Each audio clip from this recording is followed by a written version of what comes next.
Verm Network.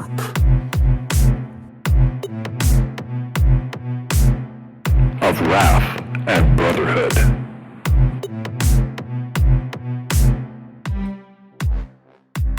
Welcome to the Art of Wargaming on the Verm Network.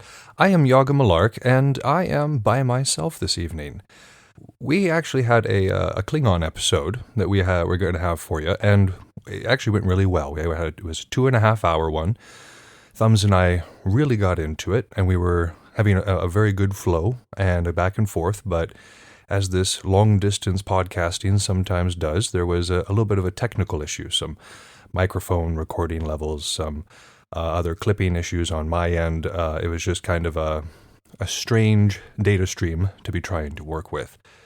And so what ended up happening was we didn't necessarily want to re-record because the flow was really good. And I don't think we would have gotten a better take than the one that we got. But the vocals were corrupted enough that it's going to take us a while to make sure that it sounds the way that we want it to sound to be able to put it out on the air. So that episode is going to be put on the back burner for a little bit. We are still going to be working on editing it and getting it to a level that is presentable to get out to you, the listeners.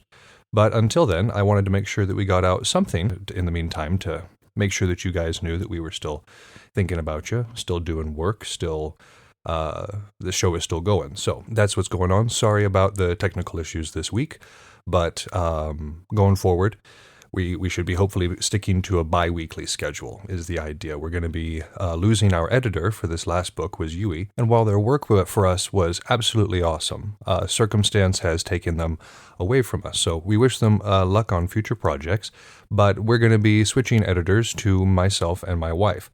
Neither of us have a whole lot of experience with this. I've been watching a lot of YouTube videos on the matter to try to educate myself, and my wife knows a little bit about editing on other types of software. So we're hoping to make sure that the quality doesn't drop too much in the meantime. So we appreciate your patience. We are still going to be putting shows out. Like I said, we're going to be doing it on more of a bi-weekly format to make sure that we've got the time to do the research and the editing all within the same area. So we appreciate your patience on that and moving forward with us. So I imagine that you, much like me, are kind of looking forward to all of this being over. I mean, I don't live in a house with fighters or wargamers of any real stripe. I mean, I love my family.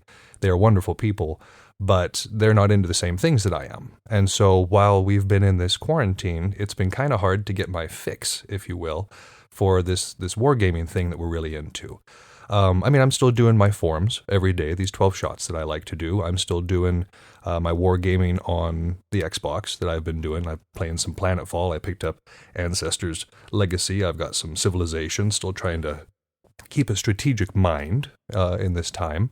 And then, of course, I've got my codexes, and so I've been sitting here trying to figure out other plans and other ways of using my army that I may not have seen before. So I'm still trying to keep busy, but there's nothing quite like an actual game with an actual person. And I think that's one of the things that I miss most about this. I mean, being able to podcast with Thumbs across town is absolutely wonderful. And I miss him for this episode. We're doing this episode just me so that I can kind of get a feel for editing one vocal stream and then try to edit two people at the same time. Not trying to jump too deep on the very first go-around. But yeah, there's a certain element to wargaming, that community, social element that is very much missed right now. So for those of you who are my 40K opponents and future 40K opponents, I'm very much looking forward to sharing a table with you again.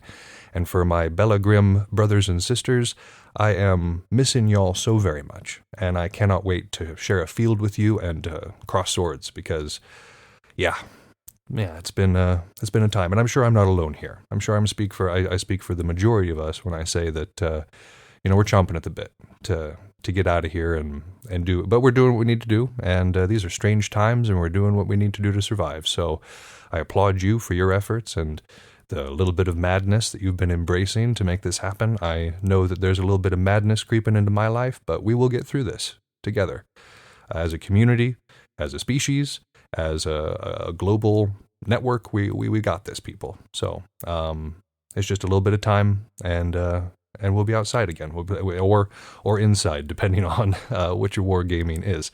So speaking of wargaming, I wanted to, excuse me while I shift real quick.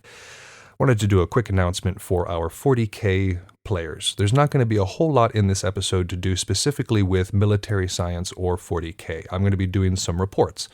This is a report episode on a unit and a realm within Belagarth and or Dagger here. So you guys can still listen. The unit that we're going to be talking about actually was founded on the same principles as the Space Marines. So there is a connection there.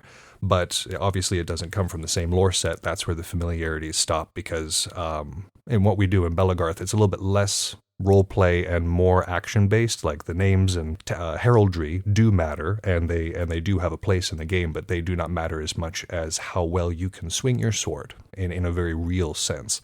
So I still encourage you to listen. I still would love you to stay around and listen. I just wanted to let you know up front, if you were sticking around being like, when is he going to talk about 40K? Not a whole lot of 40K this episode. So I'm sorry, but if you are in Belagarth or Dagger here, you will recognize the two organizations I'm speaking of. And hopefully you'll learn something today. But after this, we are going to be going to our transition episode, which is going to be discussing the world of Frederick the Great, because that's our next book. We're going to be going into Frederick Great's instructions for his generals, which is a really good book that covers some of the same material that we've already seen in Sun Tzu and Machiavelli, but also goes into some material that we haven't seen yet. So I think it's a really good compendium, and of course he looks at things in a completely different way than the other two fellas did, so it's absolutely worth looking at. But when we had announced the results for this poll, it was actually a couple of days before the poll was supposed to close. Our recording schedule was slightly off, and by the time that the poll closed, the book by Vegetius, The Military Institutions of the Romans, had risen to be at the same level as Frederick the Great. And so, not wanting to have a runoff or anything like that, what we're intending on doing is Frederick the Great and then Vegetius. And so we've already got our story arc for the next little bit. So that's what you have to look forward to. A little bit of Prussian military tactics, a little bit of Roman military tactics, and then we're going to open it back up for voting for the next book. But I think I've kind of chatted enough, and you guys are probably ready to find out who has made it onto the reports this week. And so to start us off, we're going to be talking about one of the absolute oldest units in foam fighting, and that is the unit of the Brotherhood of the Falcon.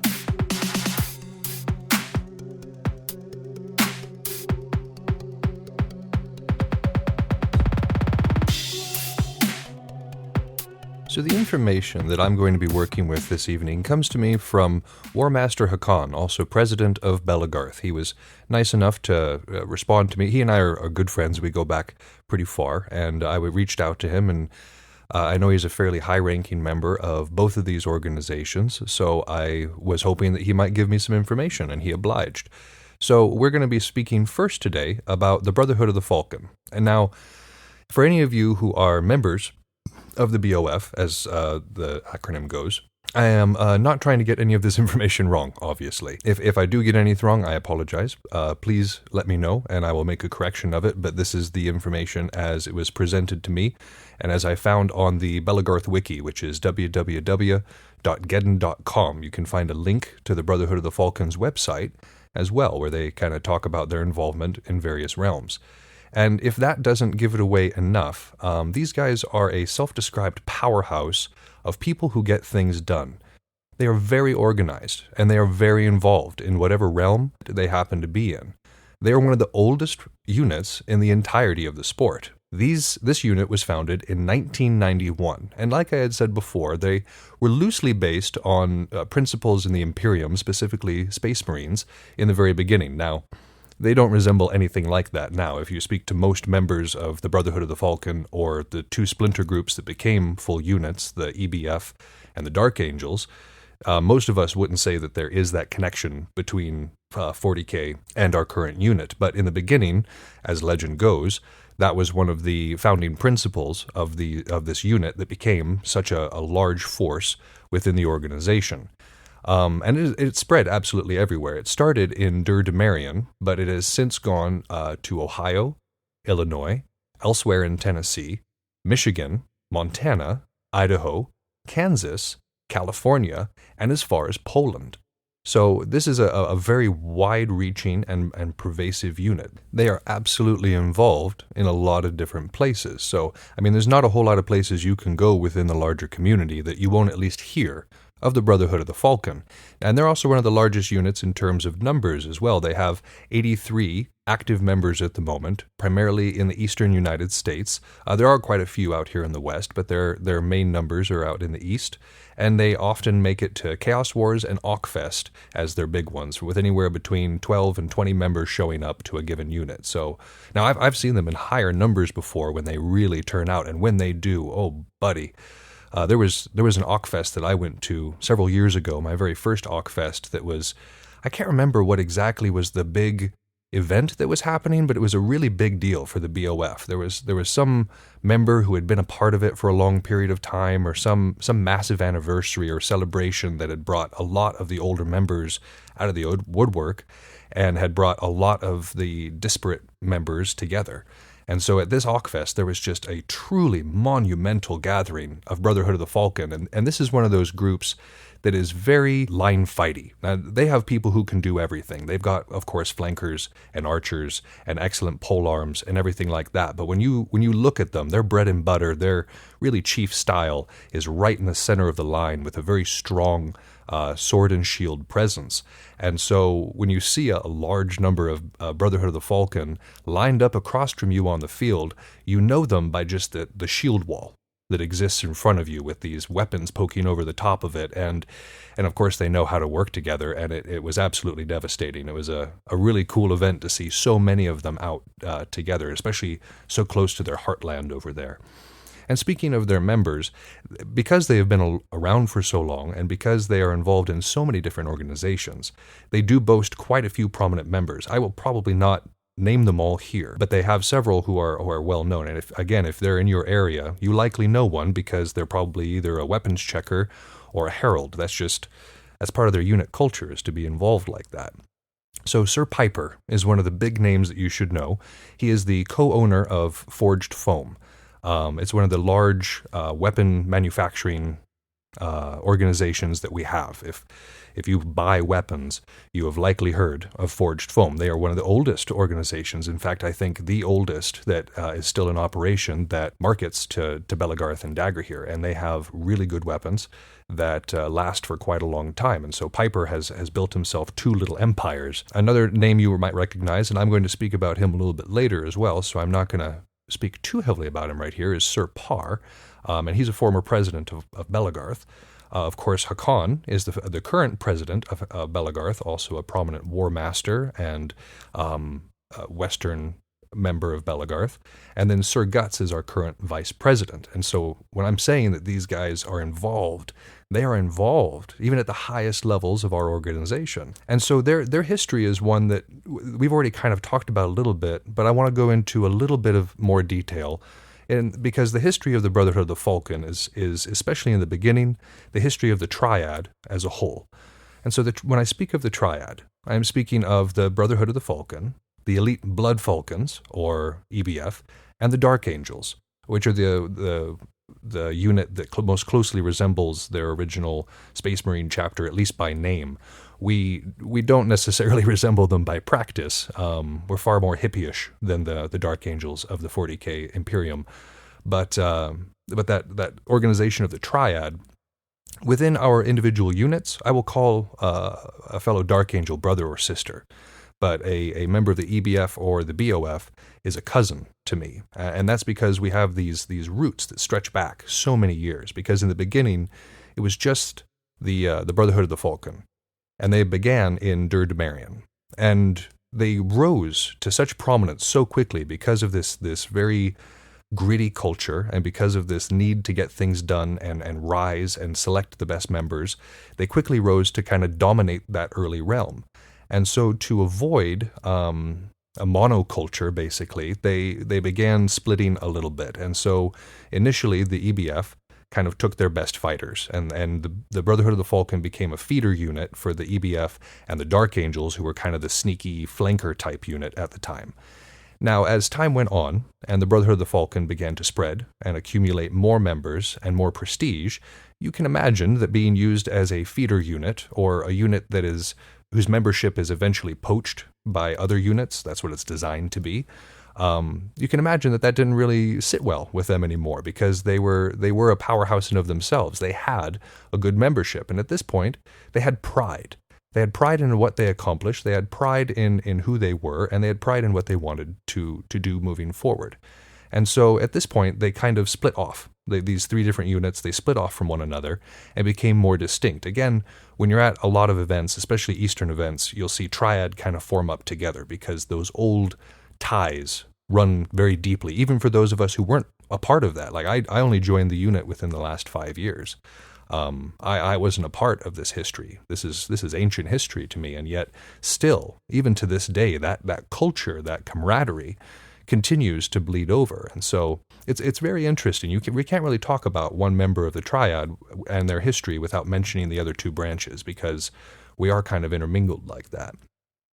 So the current unit leaders, as things have gone down, we've already spoken about Sir Piper. He is the boss right now. He runs things. He is at the very top of the ladder. He is the Sir. And I've met Sir Piper, and he is, if you meet him in person, just person to person, he is one of the nicest guys you will meet. He's extremely diplomatic and genteel, from what I've seen, and I don't find that he has that demanding of a presence. Now, you go to BOF camp, and something needs to get done, and his demeanor changes a little bit. I don't know if he actually has a military background, but I would not be surprised, because he is a very hard man who drives a very tight ship. And that's to be respected, because the people that are recruited to this unit kind of fall into that same line. His right and sometimes left hand is Sir Mick, a man who I've heard quite a bit about, but haven't actually met, and so I don't necessarily want to share a bunch of legends with you today, but suffice to say that this is another storied name that is well spoken of in most circles in Belagarth. The current lieutenants right now, and for the Brotherhood of the Falcon, their lieutenants are people who rule over a certain geographic region. Again, the United States is vast, and they have a lot of members that they need to keep in line and kind of keep on the same page. And so each of these lieutenants rules over a larger geographic area, and then kind of reports to Piper, and everything is on the same page.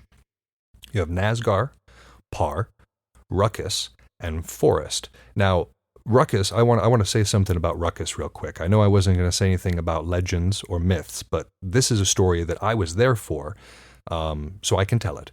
I was at an event in Durdemarion when I was living there. I believe it was a 4th of July event, Independence Sleigh, I believe is the name of the event, Independence Sleigh. And Ruckus had made it over from his normal realm. And now this is a guy who I had heard a lot about, but I had never met. And I had the chance to fight against him on the field a little bit during this event. And he's a larger man. I don't mean like unhealthy large. I just mean that nature built him more powerful than most of us. But he uses it gracefully. When I saw him move around with his flail and large shield, it looked like those weapons, that kit should have weighed half of what it actually did, because the man was a work of art. He was like a leaf on the wind, and not in a get it stabbed through the chest sort of way, but in a beautiful warrior sort of way. And like I had the honor of being able to spar with him for a little bit, because he was open to it, and I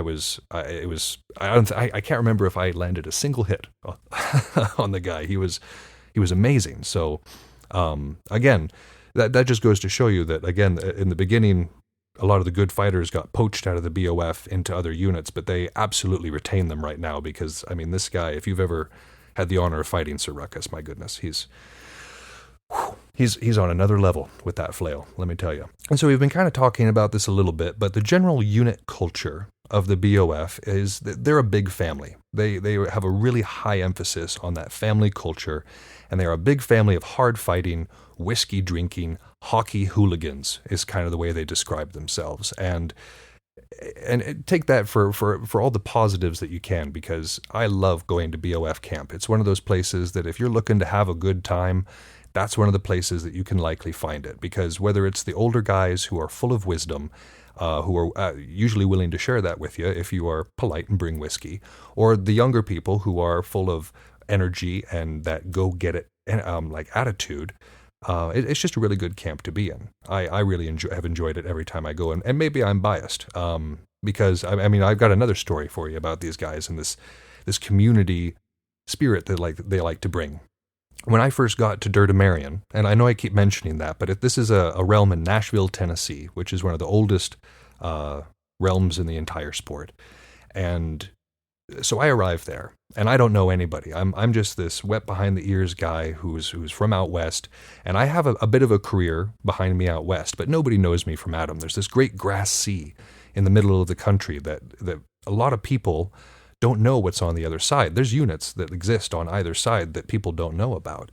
And so I get there and I'm a nobody. Because of that, I expected to kind of have a harder time with things. And that wasn't the case of it. When I initially arrived, there was a man named Phoenix, who I believe was the current realm leader.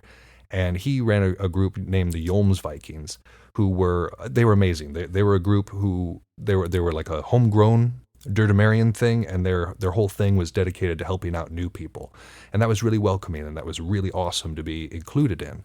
But another group that really helped me out was the Brotherhood of the Falcon. Now again, I didn't know these guys. I knew a few of the guys from out west, like Par I had known previously, and Hakan and Zulu and some other guys who had come from out west. But again, these guys had no reason to like me necessarily. But Rigtaw made sure that I got to events for like 6 months straight.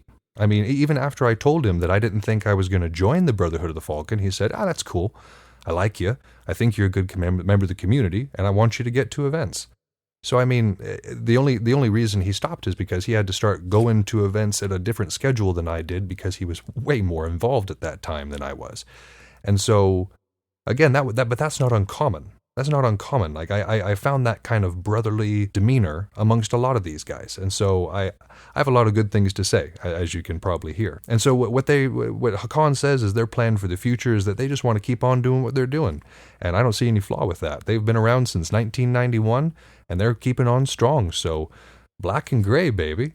So while the BOF may have began in Nashville, Tennessee, in Dirtamarian, they have grown to be a national, albeit international, sensation. And in this, they have developed a second home, a second stronghold, if you will, in Idaho, of all places. And while the realm of Rath is not completely defined by the Brotherhood of the Falcon, there are other units that are very strong, very prominent, and very noteworthy that come from there. The leadership of Rath has for a long time been from the Brotherhood of the Falcon, so I feel like this is a good time to transition from talking about them as a larger unit to how they've affected a smaller realm in a completely different part of the community.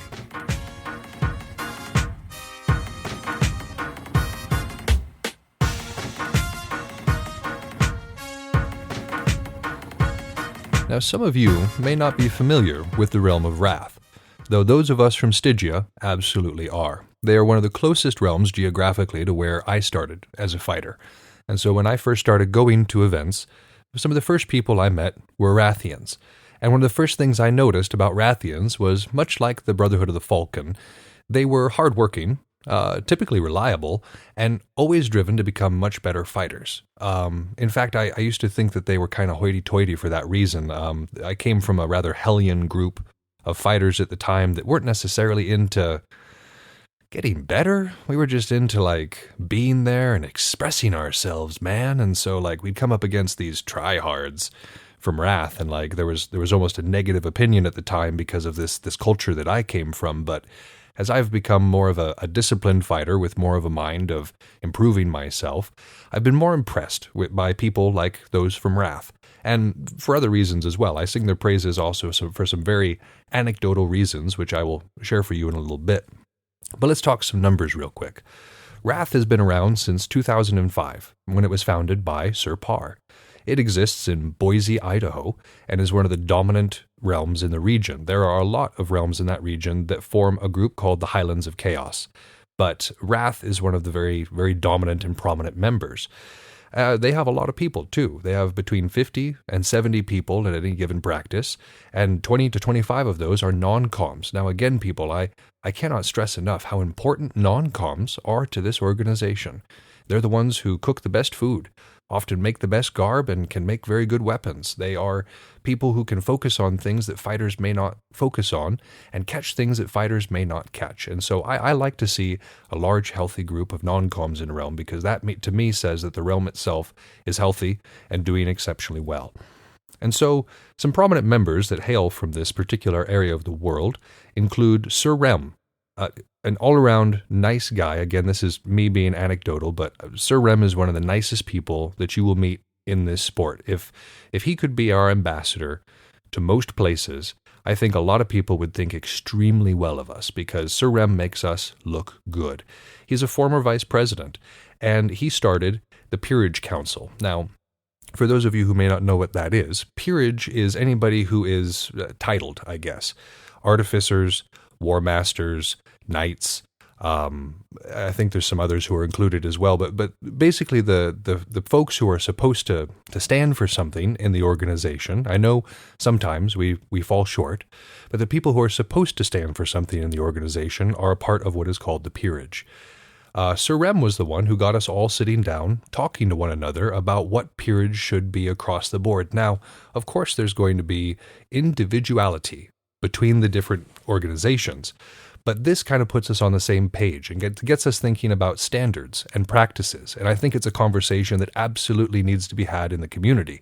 And so I have to say thank you to Sir Rem for starting this, because I think it's extremely important to what we're doing and where we're trying to go and what we want these symbols to mean. Because just walking around with a chain on your neck doesn't mean anything at all. If you want being a knight or being a war master to mean something, then that chain has to represent something, and it has to be a certain amount of responsibilities that all people try to uphold who wear that chain. And so this kind of starts that conversation. Sir Parr, who I want to tell a story about in just a minute, Sir Eton, who is a prominent Gelf, and Sir Ray, who is our Bell Hype guy. The Realm of Rath puts on one event every single year called the Battle of Teutonberg Wald, or T-Wald for short, for those of us who don't want to say Teutonberg Wald every time we're talking about T-Wald. And this is another really fun event. It's a toward the end of the season event where people can kind of come and just kind of let off some steam before the cold months take us.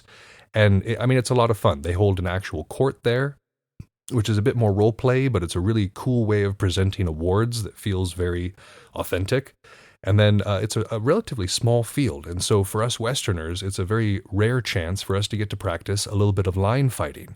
And so the Battle of Teutonberg Wald, if you haven't been and you live in the Northwest, is one that I highly recommend. I've only been the once, but I intend on going back. So now let's talk some history and some personal anecdotes. Again, the Realm was founded in 2005 when Parr moved to Boise. And they're extremely proud of their new person training program. They're one of the only places that I know of that requires new people to attend a class for 1 year after they join.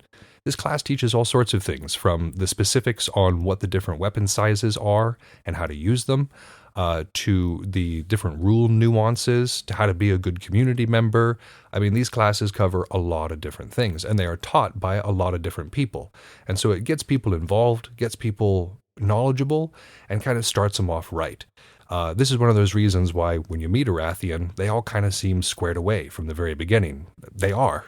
They're trained to be squared away. And Parr is largely responsible for this. Now, Parr has a very impressive Belagarth career that I could go into. I could discuss the man as he exists within the community. But I would rather, at this particular moment, discuss a personal interaction that I had with him that really shaped my view of him as a person, but also Rath as a whole. My buddy Zulu and I were coming back from a battle for the ring one year. It was a really gnarly winter that year, but the roads were decently clear, so we were going along at the regular speed limit, listening to our music, having a conversation. And then suddenly, it was white. Now, I wasn't from this area, but apparently it's quite normal in the area outside of Boise to have these rolling whiteouts in the winter, which are just large ice fog that move across these hills. And again, I'd never experienced the phenomena before, but I just looked over at Zulu and said, "Can you see the road?" At that point, we hit the rumble strips, and we kind of went back over to the other side and flipped, rolled a few times, and ended up in a big snowbank. Now, I wasn't a member of the Brotherhood of the Falcon. I wasn't a member of Rath. Par and I didn't necessarily know each other that well. But for 3 days after this, so Par basically came and pulled Zulu and I out of that snowbank, and took us to his house and put us up for several days and treated us like family. And when I mean like family, I mean introduced us to his family.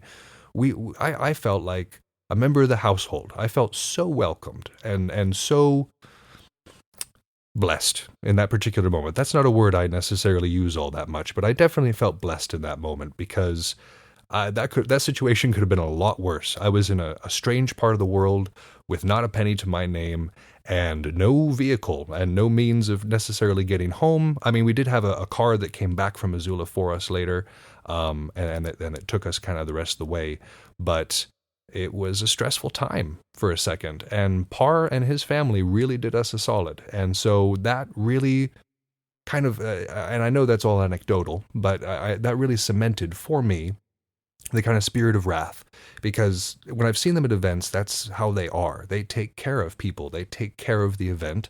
They take care of the community. And so I really can't speak highly enough about them. And it's not just the BOF there. I know I've mentioned them a lot, but they have produced a lot of good fighters who have gone into a lot of very good units. Because, of course, you've got the Brotherhood of the Falcon, but you've also got the Elite Blood Falcons, the Gelf, the Royals, the Juggernauts, and the Unitless 10, only to name a few. Again, Rath is a very diverse realm that produces a lot of very good fighters. Its leaders right now are President Hakan, VP Eton, Secretary Sin, and Head Marshal Ray, with their War Council representative being Demi. And they describe themselves as a very tight-knit group. Again, one of these family units that really takes care of people. And they're well known for this one-year fighter class. It is known to produce results. Now, exactly how to implement it elsewhere, because Rath is Rath and other places are other places. So if you were to take Rath's page book and try to put it someplace else, it might not work as well. But trying to look at that model, see what works from it, and see how that's going to work for your group is absolutely a good idea, because there is no argument that the Rath system works, especially for Rath. And so I think there's something to be learned there for all of us. So I hope you've enjoyed these reports on the Brotherhood of the Falcon and the realm of Rath. I've definitely enjoyed getting to talk to Hakan about them, learn a little bit more, and then share them with you. If you are a member of the Brotherhood of the Falcon or Rath, and there was a piece of information that I didn't include in this, or that I got wrong, please let me know. My intention is to get accurate information out onto the air. And like I said, if you this is not a closed case. If you've got more information that you think would contribute to this particular line of inquiry, please write the show. We'd absolutely love to hear about it. And we've got a couple of different ways you can do that if you want to. You can always email at us at artofwargamingpodcast@gmail.com. You can hit us up on Facebook, where we're by that very same tag. We've got a website where you can find all of our episodes and such, tauwargaming.com. From that same site, I believe you can link over to our other earworm productions like Fried Squirms and General Nerdery, which are also excellent shows that I highly recommend that you check out. Our next show that you're going to be hearing is going to be the kind of the information transition episode for Frederick the Great and for Prussia as a whole. And hopefully, actually not hopefully, we're going to make it happen. Thumbs is going to be back on that episode because doing this by myself is, much like this whole quarantine, rather lonely. So I look forward to hearing him back on the airwaves, as I'm sure you do. Remember, if you want to help out the show, please give us a 5-star review, like, repost, share, whatever you can do. But until next time, I think this has been Yaga Malark, signing off.